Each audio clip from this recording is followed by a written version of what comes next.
Hi everyone. I'm sorry I can't be there in person. I was really excited to be a part of this class because this is, I think, one of the most important things that we could ever be doing in our lives.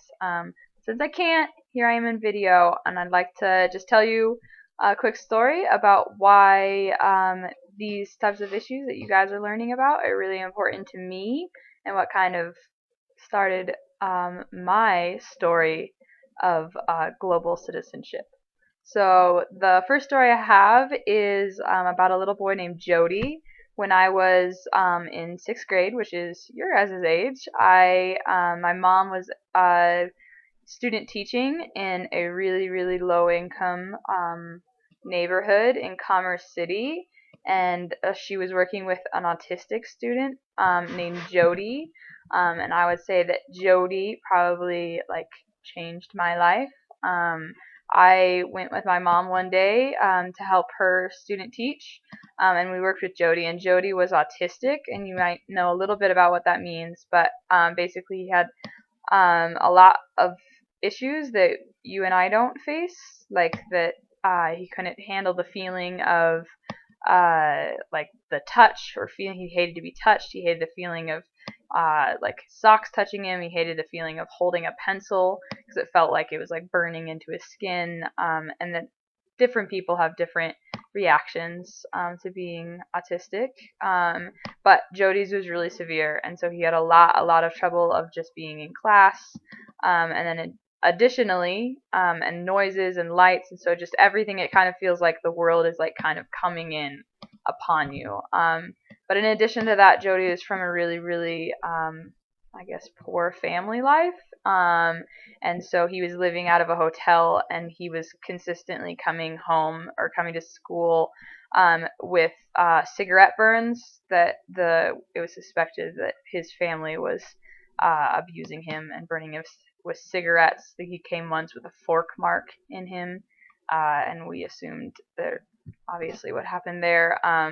And so Jody was given, this government gave his family money to give him drugs to help deal with his issues, and they took the drugs or the money, and they sold it for whatever they wanted. So Jody was not getting fed at home.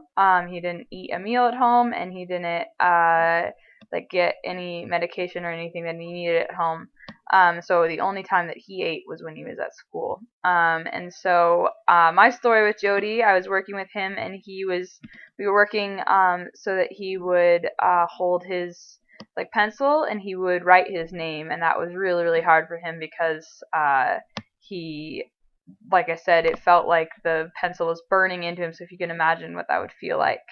And so, but Jody, during the day, he knew that if he could do his objective, if he could write his name, that he would get to be able to choose a prize. From my mom had a prize, I don't know, treasure chest. And so Jody knew that he would get to pick something out, and so he was super motivated. And so all day long, he just like tried to fight whatever feelings, and he stayed in class, and he sat down, and he tried to pick up this pencil and write his name.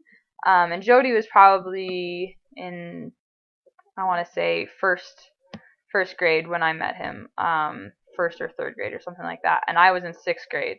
And so, but by the end of the day, so we worked all day on this, and by the end of the day, he was able to pick up his pencil. So he completes his assignment, and he writes his name, and he is so excited. And I think he's the most excited because he gets this prize, and it worked really well, and he really wants this prize. So he chooses his prize, and he chooses this stickers. He chooses a little like notebook of stickers. And at this point, some students come to pick him up to take him back to his normal class, but they're not like his friends or anything. They're just students that were like assigned to come and get him. And they come and get him, and he's like, "Guess what? Guess what? I've got these stickers." And he's like, "Aren't they cool?" And they're like, "Yeah, that's cool, Jody." And he's like, here, like I want you to have them, and he like gives them to these kids. And it seems like a really small thing, but for me, I feel like that was like one of the biggest moments in my life, just like watching somebody that struggled so much and had so little be so willing to give everything away. Like this was like, again, he wasn't eating, he wasn't like, he was being abused. He was just like, his nature made it feel like every like that there was like, he was always like sitting on pins and needles, like he couldn't sit down, and he was given like one joy, one gift in this world, and like it was like his everything, and he like had to express that, and yet he still like immediately chose to give it to someone else. And I just remember that like completely changing who I was as a person and the way that I acted. And I come from like a good place, an easy place. I didn't struggle a lot. I didn't struggle for any of these things, and just making me realize like, who could I be? Like how can somebody who struggles so much be such a better person than I am? And making me want to be like, examine who I am and who do I want to be? What do I want to make of my life? So almost on accident, I started living differently. I started seeing people differently. When somebody did something that wasn't nice to me, or that maybe was, I used to think was annoying, all of a sudden I would see it differently, and I would want to maybe help that person. Maybe if there was somebody that I would like normally think like, ah, that person's so lame. Instead I would think, man, like, how do I help that person? How do I be a better person to that person? And it just kind of just started me in small steps at first.